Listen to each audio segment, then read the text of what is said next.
I'm Carl Azus for CNN 10, and we've got something special we're launching today. It's a 4-part series that'll air through Monday, and its focus is on Facebook.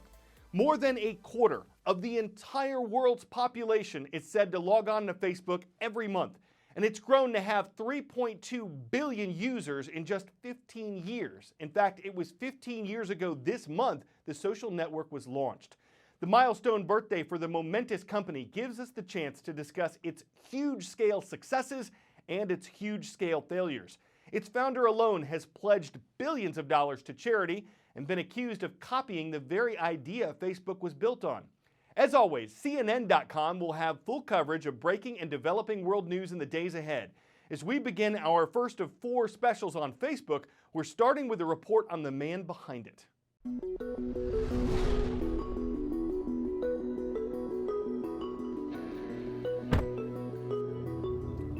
It's October 19th, 2018, and we are heading to Facebook.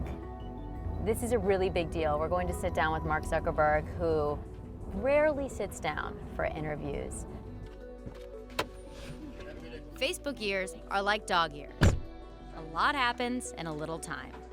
In the months since I first walked through these doors, nearly 50 million Facebook users have been targeted by hackers. The largest security breach in Facebook history. Facebook on the defensive today. And we'll get to all that later. But for now, back to Facebook and what you need to know about an interview with Mark Zuckerberg. It's so cold. First, he likes a room cold, very cold. Turn the cameras around and you'll see his people on the other side. They're taking notes, scribbling furiously, keeping time. They know that the stakes are high these days. The whole world seems to be watching. And that's Facebook in this current moment. Thank you for coming. Massively influential. Facebook CEO Mark Zuckerberg under fire. In flux. The biggest security breach in the history of Facebook. And controversial. But to fully understand Facebook of today, you have to go back to the beginning. Hi, I'm Mark Zuckerberg, founder of Facebook, an online social directory. That was really good. Just stare in the camera and just give it a quirky little smile. Quirky little. Thanks. The early days of Facebook were a very scrappy time. There have been some constants through the years here. The mission of the company of connecting people and bringing people together, that really has informed some of the most important decisions that we've made.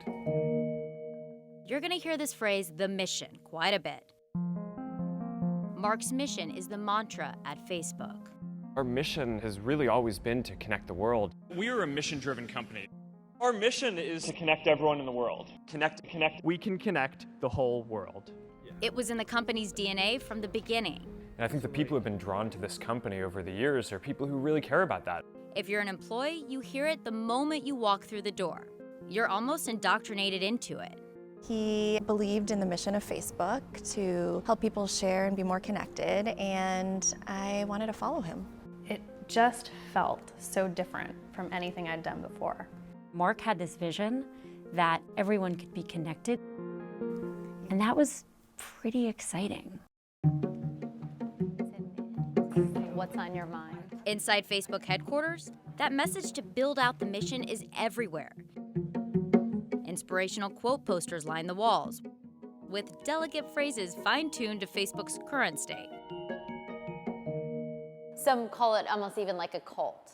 Is this the cult of Mark Zuckerberg? I think a cult of personality is a little bit more kind of a Steve Jobs, Oprah Winfrey, Bill Clinton territory. Mike Hoflinger worked at Facebook for 6.5 years. I think cult of mission is what Facebook is, and that is still very much around, and that's why people look to join Facebook. The full formal mission statement is going to be... The mission is clear, as is one other thing. To understand Facebook at 15, you have to understand its DNA. And its DNA is Mark Zuckerberg. After just spending his entire childhood growing up with 3 sisters, he's like, I just gotta connect with other people. Mark's older sister Randy rarely gives interviews about her brother and Facebook.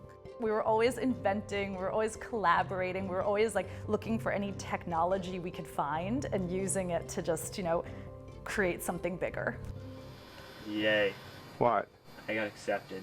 Are you serious? Yeah. All right!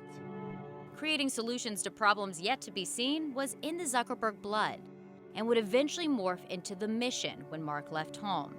We are now focusing on one of the newest members of Harvard's class of 2006. Its roots were actually quite trivial and controversial. Mark's first project at Harvard was FaceMash. It was a Hot or Not style site he created by hacking pictures of classmates from Harvard's dormitory ID files. People could rank, to see two pictures of people who are students at Harvard and vote for which one was more attractive. And then this site then produced a list of the most attractive people at Harvard ranked. Business Insider Global Editor-in-Chief Nicholas Carlson. Obviously very offensive, and people got very upset for it, and Zuckerberg was hauled in front of the disciplinary board at Harvard and admonished for this. But at the same time, that project revealed that Zuckerberg completely understood what people wanted to do in social media. What do you mean? What I mean is that people, when they voted, they ended up voting on average 44 times, which means they were like addicted to the site. Programming a platform that played into the best and worst of human impulses, that became familiar later. But in the meantime, it didn't take long for Harvard to shut down the site. Mark actually became a celebrity of sorts on campus. I was like, oh, Mark, you kind of probably put that out there and didn't really think it through that well. But I mean, he always saw a need for something, and his gut instinct was always like, let's get this out there and then make it perfect. This idea of creating and breaking in the name of connecting would be a theme that would only amplify a decade later as the stakes got higher. But 15 years ago at Harvard, it motivated Zuckerberg's next life-changing creation. Somewhere along one of these pathways might have been where the idea for Facebook started. Harry Lewis was Mark's computer science professor and a dean at Harvard. When Mark and every other student arrived on campus every fall, they were handed a Facebook. It's literally a book of faces and names and, hometowns, basically. That's all it is. There were some computer science students who were eager to put, the Facebook online. This was not necessarily a simple thing to do, and then somebody did it anyway, right? Without our involvement. That somebody? Mark Zuckerberg. He walked up to the registrar's office, "Can I help you?" and volunteer as a student to digitize this. And they just said no. And I think it was almost a little bit of like, well, maybe you just don't get what I mean, so let me just go home and do it and show you. I want to meet that person who said no and give them a hug, because if they had, had the business foresight to say yes, none of this would have ever been created. February 4th, 2004, Facebook went live. Within 24 hours, an estimated 1,200 students had signed up. Within months, they had 100,000 users. A pretty meteoric rise. Who knows where we're going next? Mark's mission was born. He was just 19 years old. We're hoping to have many more universities by the fall, hopefully over 100 or 200. And doing that would require a move to the epicenter of tech, Silicon Valley, where Mark found more space, more money, and more controversy. What was the deciding factor for leaving Harvard? Well, I made Facebook. Summer 2004, Mark and his co-founder Dustin Moskovitz left Cambridge and moved to Palo Alto.